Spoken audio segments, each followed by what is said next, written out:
নমস্কার।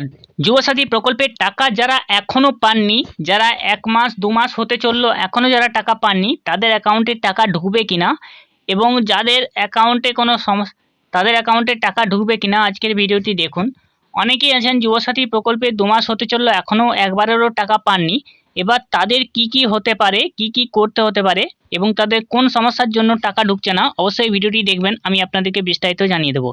আর এরকম ভিডিও পাওয়ার জন্য বেঙ্গল সার্চ ইউটিউব চ্যানেলকে সাবস্ক্রাইব করে পাশে থাকা বেল নোটিফিকেশনটি অলে প্রেস করে দেবেন। ফেসবুক থেকে দেখলে পেজটিকে অবশ্যই ফলো দিয়ে রাখবেন।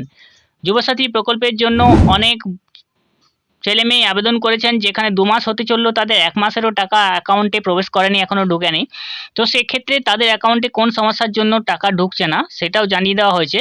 তো আপনাদের যদি আজকেই ১৭ তারিখ ডেট রয়েছে আপনাদের অ্যাকাউন্টে টাকা প্রবেশ করার, যদি আজকের মধ্যে আপনাদের অ্যাকাউন্টে টাকা প্রবেশ হয়ে যায় তাহলে বুঝতে হবে আপনার অ্যাকাউন্টে কোনো সমস্যা নেই। আর আজকের মধ্যে যদি আপনার অ্যাকাউন্টে টাকা যদি না ঢোকে তাহলে আপনাকে বুঝতে হবে যে আপনার অ্যাকাউন্টেই সমস্যা রয়েছে। তো তার জন্য আপনাদেরকে কি করতে হবে চলুন দেখে নেওয়া যাক। যুবসাথী প্রকল্পের টাকা পাচ্ছেন না, আধার ও ব্যাংক অ্যাকাউন্টের এই ভুলগুলি দ্রুত আপনাকে সংশোধন করতে হবে। পশ্চিমবঙ্গ সরকারের যুবসাথী প্রকল্পের সুবিধাভোগীদের অনেকেই পেমেন্ট স্ট্যাটাস পেন্ডিং দেখাচ্ছে। আপনি যদি দীর্ঘ সময় ধরে বকেয়া টাকা যদি না পান, তো আপনাকে আপনার আধার কার্ড এবং ব্যাংক অ্যাকাউন্টের তথ্যে যদি গরমিল থাকে তাহলে এই সমস্যাগুলি হচ্ছে। রাজ্য সরকারের যুবসাথী প্রকল্পের আওতায় থাকা বহু উপভোক্তার কপালে এখন চিন্তার ভাঁজ পড়ে গেছে। মার্চ ও এপ্রিল মাসের ভাতার টাকা এখনও তাদের অনেকের ব্যাংক অ্যাকাউন্টে পৌঁছয়নি।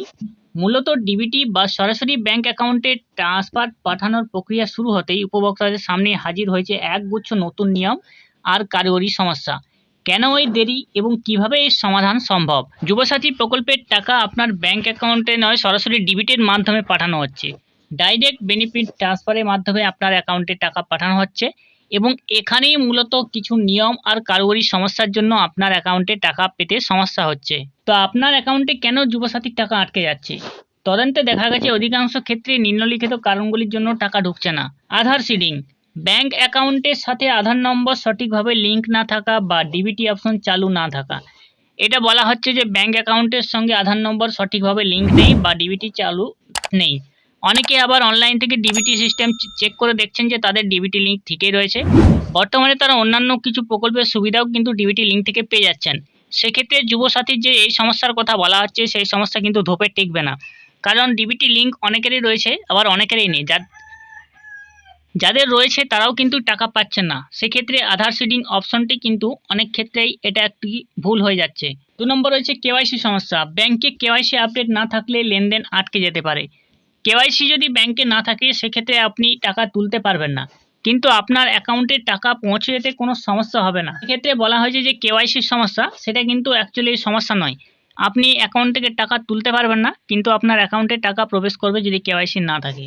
তথ্যের অমিল, যুবসাথী পোর্টালে দেওয়া নাম বা জন্ম তারিখের সাথে আধার কার্ডের তথ্যের পার্থক্য।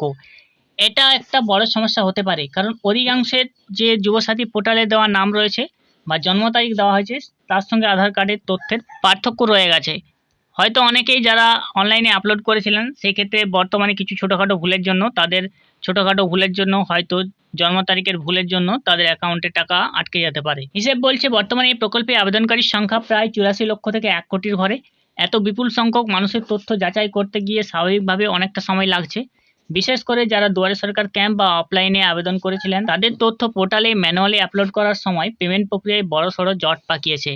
অনেকেই বলছেন যে যারা দুয়ারে সরকার ক্যাম্প বা অফলাইন থেকে ফর্ম পূরণ করেছিলেন সেক্ষেত্রে তাদের অ্যাকাউন্টে টাকা পৌঁছে যেতে সমস্যা হচ্ছে, কিন্তু এটা একটা বড় কারণ নয়। কারণ অনেকেই আছেন যারা অনলাইনে অ্যাপ্লাই করেছিলেন সমস্ত ডকুমেন্টস দিয়ে, তাদের অ্যাকাউন্টেই টাকা এখনও ঢোকেনি। এবার অনেকেই যারা দুয়ারে সরকারে বা অফলাইনে ফর্ম পূরণ জমা দিয়েছিলেন তাদের অনেকের অ্যাকাউন্টে টাকা ঢুকে গেছে। তো এই ক্ষেত্রে এই সমস্যাটির কথা বলা হচ্ছে, এটা কিন্তু কোনো সমস্যাই নয়। তো সেক্ষেত্রে কেন আটকে আছে আপনার টাকা? আবেদনপত্রে ভুল ও রিজেকশন। অনলাইন বা অফলাইন আবেদন যেভাবে হোক না কেন, আধার নম্বর, ভোটার বা নামের বানানে সামান্য ভুলেই অনেক ফর্মে বাতিল হয়ে গিয়েছে। এদিকে অফলাইনে জমা পড়া ফর্মগুলি পোর্টালে তোলার সময় ডাটা এন্ট্রি অপারেটরের ভুলে অনেক ক্ষেত্রে তথ্যে ভুল নথিভুক্ত হয়েছে। এই বাতিলের তালিকাটি স্থানীয় বিডিও অফিসে ইতিমধ্যে প্রকাশ করা হয়ে গেছে। অনেকেই বলছেন যে যারা যুবসাথীর এন্ট্রি করেছিলেন যে সমস্ত ডাটা এন্ট্রি অপারেটররা, তাদের অনেকেই কিন্তু ভুলভাল তথ্য দেওয়ার ফলে আপনাদের টাকা আটকে যেতে পারে। অনেকেই হয়তো দেখবেন অ্যাকাউন্ট নম্বর ভুল দিয়ে দিয়েছে, একটি সংখ্যা ভুল হলে আপনার অ্যাকাউন্টে টাকা পৌঁছাবে না, বা আপনার যদি আইএফএসসি কোডটা ভুল দেওয়া থাকে সেক্ষেত্রে আপনার অ্যাকাউন্টে টাকা পৌঁছাবে না। তো এই ভুলগুলি বলা হচ্ছে। এবার অনেক বিডিও অফিসেই কিন্তু যাদের ফর্মগুলি রিজেক্ট হয়ে গেছে তাদের লিস্টগুলি টাঙানো হয়ে গেছে বিডিও অফিসেই। আপনি আপনার নিকটবর্তী বিডিও অফিসে খোঁজ নিন যে সেখানে কোনো লিস্ট টাঙানো হয়েছে কিনা আপনার ফর্মটি বাতিল হয়ে যাওয়ার কারণে। এক্ষেত্রে আপনাকে কি করণীয় সেটা বিডিও অফিসে জানতে হবে। সিডিং এবং এনপিসিআই এখন আর ট্রেজারি থেকে সরাসরি টাকা পাঠানো হয় না, বরং ডিবিটির মাধ্যমে লেনদেন সম্পন্ন হয়। এর মানে হলো আপনার আধার কার্ডটি যে ব্যাংক অ্যাকাউন্টের সাথে ম্যাপ বা সিড করা আছে, সরকারি অনুদান ঠিক সেই অ্যাকাউন্টেই ঢুকবে। যদি আপনার আধারের সাথে কোনো ব্যাংক অ্যাকাউন্টে লিঙ্ক করা না থাকে তবে বকেয়া টাকা পাওয়ার পথ কিন্তু বন্ধ হয়ে যাবে। আধার কার্ডের সঙ্গে আপনার ব্যাংক অ্যাকাউন্ট যদি লিঙ্ক না থাকে সেক্ষেত্রে যে কোনো ইউপিআই মাধ্যমে আপনি কিন্তু টাকা পেয়ে যেতে পারেন। অনেকে এয়ারটেল পেমেন্ট ব্যাঙ্কও সরাসরি তাদের যুবসাথীর টাকা ঢুকে যায়, বা পেটিএমও আপনার যুবসাথীর টাকা কিন্তু ঢুকে যাবে সেক্ষেত্রে আধার লিঙ্ক করা থাকলে। ধরুন আপনার ব্যাংক অ্যাকাউন্টের সঙ্গে আধার লিঙ্ক করা নেই, তো এক্ষেত্রে এখনও যারা টাকা পাননি তারা কি করবেন? তো বিডিও অফিসে আপনাকে যোগাযোগ করতে হবে। প্রথমে স্থানীয় বিডিও অফিসে গিয়ে খোঁজ নিন আপনার আবেদনটি বাতিল হয়েছে কিনা। তবে মনে রাখবেন বর্তমানে নির্বাচন প্রক্রিয়া চলার কারণে অফিসের কর্মীরা ব্যস্ত থাকতে পারেন। সেক্ষেত্রে পূর্ণাঙ্গ সমাধানের জন্য নির্বাচন শেষ হওয়া পর্যন্ত অপেক্ষা করার প্রয়োজন হতে পারে। অর্থাৎ এই সময় যে বিধানসভা নির্বাচনের জন্য অফিসারগুলি সবাই ব্যস্ত থাকবে, তাই আপনি যদি যুবসাথীর সমস্যা নিয়ে তাদের দুয়ারে হাজির হন তাহলে আপনার সমস্যাটি কিন্তু তারা দেখবে না। আপনাকে বলা হবে এখন সময় নেই, এখন কোনো যুবসাথীর কাজ হবে না। তাই আপনাকে যদি এটা জানতে হয় তাহলে অবশ্যই নির্বাচন প্রক্রিয়া শেষ হওয়ার পরেই আপনাকে বিডিও অফিসে যোগাযোগ করতে হবে।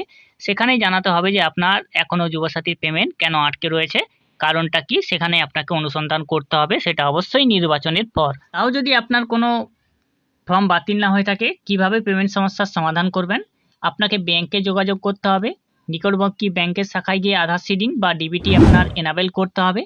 আধার সিডিং না থাকলে সেটা সিডিং করতে হবে এবং ডিবিটিটা আপনাকে এনাবেল করতে হবে।